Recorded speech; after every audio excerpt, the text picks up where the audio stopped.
my dear friends, my dear masters and my dear gods of India and the whole world.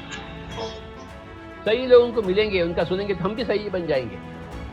अयम आत्मा ब्रह्मा, ये जो आत्मा है वही भगवान, भगवत सत्ता है। और अब हम सब वही हैं जो इस चीज को पा चुके हैं, वो सज्जन है। सज्जन सज्जन बनने के लिए 3 रास्ते हैं, एक ध्यान, एक स्वाध्याय और एक सज्जन संगत। आदि शंकराचार्य ने कही भज गोविंदम में, त्रिजगति सज्जन संगति रेखा भवति भवानवतरणे नौका। ये आदि शंकराचार्य के हैं।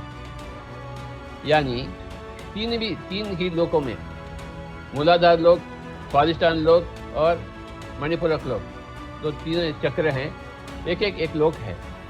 त्रिजगत यानी ये 3 लोकों में भी संगत से ही हम पार करते हैं इस दुख सागर को। सो ये जो है त्रिजगति सज्जन संगत रेखा, एका means only that you are a person according to your books and according to your friends. जैसे आप बुक्स पढ़ते हैं, जैसे फ्रेंड्स को रखते हैं, वैसे आप बनते हैं।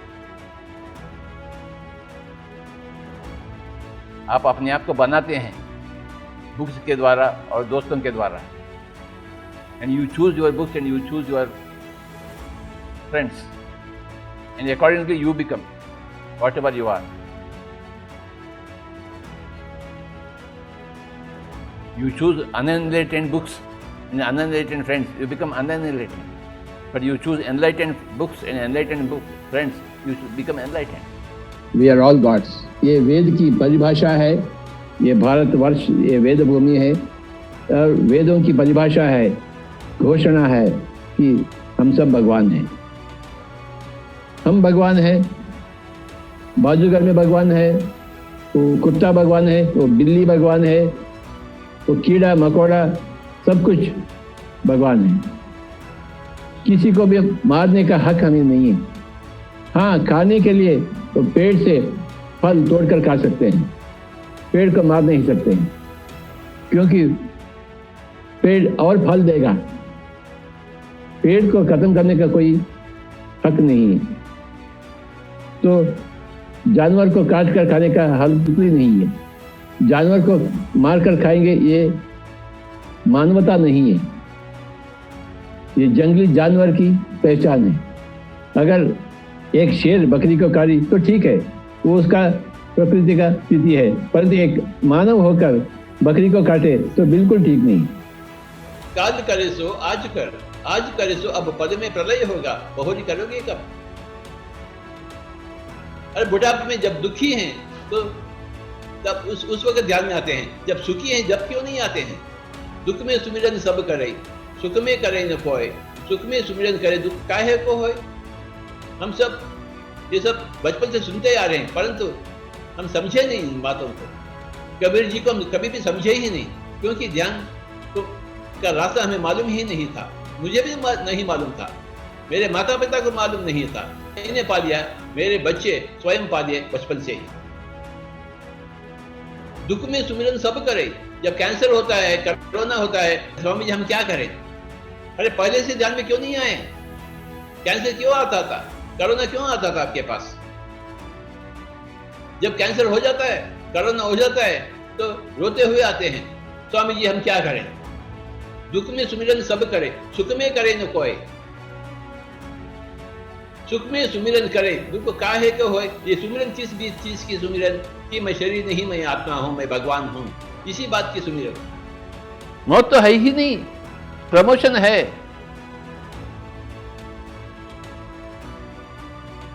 अच्छे आदमियों के लिए, जो बुरे आदमी हैं उनके लिए ट्रांजिशन है, उनके लिए प्रमोशन नहीं है, उनके लिए ट्रांजिशन है। मन के बारे में नई बात करना, मन दुखी है फिर तो बात क्यों करें। आत्मा के बारे में, आप आत्मा हैं, आप शरीर नहीं, आप मन नहीं। जब जब आप मुंह खोलते हैं तो केवल आत्मा से ही बात होगी, बेकार की बातें बिल्कुल नहीं। अब मैं आया हूँ, क्या मेरे पत्नी के बारे में मैं बात करूँ, मेरे बच्चों के बारे में बात करूँ, आपको कुछ फ़ायदा है क्या। फिर मैं क्यों बात करूँ उनके। आपके जो फ़ायदा मंद होते हैं उसी के बात पे मैं करूँ। मेरे पत्नी और मेरे बच्चों से, मेरे माता पिता आपसे क्या वास्ता है? आपके पति से मुझे क्या वास्ता है? मैं क्यों पूछूं आपके पति के बारे में, आपके माँ के बारे में? मैं नहीं पूछूंगा। आपके बच्चों के बारे में मैं नहीं पूछूंगा। आपका आत्मा है या नहीं, आप ध्यान करें नहीं, बस इतना ही पूछूंगा मैं। जब जब मुंह खोलते हैं काम की बातें करें, बस उतना ही बात है। काम की बात बहुत नहीं होती हैं, एक ही होता है, हम आत्मा हैं, हम शरीर नहीं हैं। एक ही एक काम का बात। दिन के 24 घंटे हम भला क्या करते हैं? अक्सर बेकार की बातें जो न घर के होते हैं न घाट के होते हैं। ऐसा होगा तो क्या फायदा, क्या लाभ हुआ? जब मुंह खोलते हैं या घर के बातें हो ना या घाट के बातें हो, अड़ोस पड़ोस के बारे में बातें नहीं करना। अपने मुंह के ऊपर काबू पाना बाबा। बेकार बातें ऑफिस में भी, दफ्तर में भी, घर में भी बिल्कुल बंद। अति जागरूकता से हमें मुंह खोलनी है। अगर जागरूकता नहीं है, बेहतर है मुंह बंद कर बैठे, मौन में चले जाएं। अगर जागरूकता है, बुद्धि है, तभी तो मुंह खोलें। अगर मुंह खोलते हैं तो मोती निकलना चाहिए। आपकी बॉडी बताती है कि आपके पास तीसरी आंख है या नहीं, आप तीसरी आंख चाहते हैं या नहीं, आपकी बॉडी बताती है। आप रसगुल्ला चाहते हैं या नहीं चाहते हैं? कौन बताएगा आपको? कोई दूसरा बताएगा क्या? जो रसगुल्ला मुंह में रखा है वही बताएगा कि मुझे रसगुल्ला नहीं चाहिए, अथवा मुझे रसगुल्ला चाहिए, मुझे रसगुल्ला ही चाहिए। ये अपनी अपनी बात है बाबा। कोई भी कहता है मैं ध्यान में बैठा हूं, मुझे तीसरी आंख खुल गई, मैं सब कुछ देख रहा हूं, तो हर देख रहा है। जो अनुभव किया है वही बात कर रहा है। कोई बोलता है मैं ध्यान में बैठा कोई कुछ भी नहीं दिख रहा है, तो कुछ भी नहीं दिख रहा है, उसमें आपत्ति क्या है? ये आपत्ति और संपत्ति की बात नहीं है। जो हो रहा है वो हो रहा है, बस उतना ही बात है। तीसरी आंख ना संपत्ति है ना आपत्ति है। कोई भी चीज संपत्ति भी नहीं, आपत्ति भी नहीं। भूखे रहना आपत्ति है क्या? नहीं। अरे 10,000 लोग हैं जो कुछ भी खाते ही नहीं, दुनिया में कुछ भी नहीं खाते हैं। 10,000 लोग से अधिक है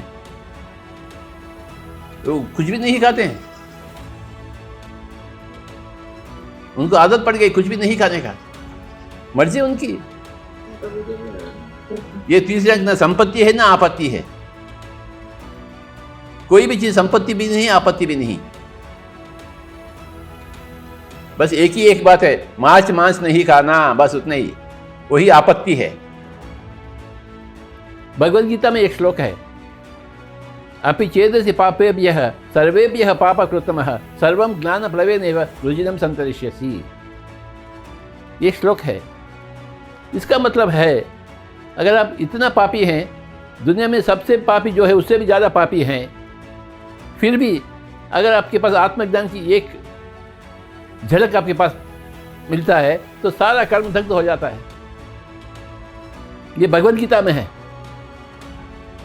अपि चेदसि पापेभ्यः सर्वेभ्यः पापकृतमः सर्वं ज्ञानप्लवेनैव रुजिनं संतरिष्यसि। तो पूरा पाप एक ही झलक में सब कुछ दग्ध हो जाएगा।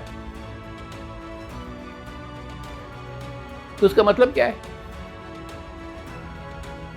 ध्यान के माध्यम से ज्ञान की प्राप्ति, ज्ञान की प्राप्ति से कर्म से मुक्ति। अपने ही कर्मों को हम भुगतते हैं। ये आखिरी जन्म में सारे के सारे सबक सीखने के लिए आते हैं, जो सबक हम नहीं सीखे। बस एक ही सबक है, हम अपने ही कर्मों को फल को हम भुगत रहे हैं, बस। इसके अलावा दूसरा कुछ सबक तो है ही नहीं। जब यह समझ में आ गई तो ये सिलसिला अंत होगी और हम भी पिंजरे से, इस सिलसिला के पिंजरे से बाहर आ जाएंगे। ये सदियों से चलते आ रहा है, जन्म जन्मों से। हर एक की जिंदगी ऐसा ही है, आपका, मेरा, सबका। आपके माँ का, आपके पिता का, आपके बेटा का, आपके बेटी का, आपके पोती का, पोता का, आपके अड़ोस का, आपके पड़ोस का। सभी का हाल ऐसा ही है, आपके दुश्मन का, आपके दोस्त का। जब तक लोग ध्यान में नहीं आते हैं, समझ में नहीं आता इन बातों का। पहला तन ठीक होगा, सरदर्द जाएगी, कैंसर जाएगी। फिर बाद में मन ठीक होगा, मन में अशांति निकल जाएगी। फिर बाद में बुद्धि साफ होगा, यानी कर्म सिद्धांत को जान लेता है, तो बुद्धि का शुद्धिकरण होती है, तो आत्मा का रिलीज होता है।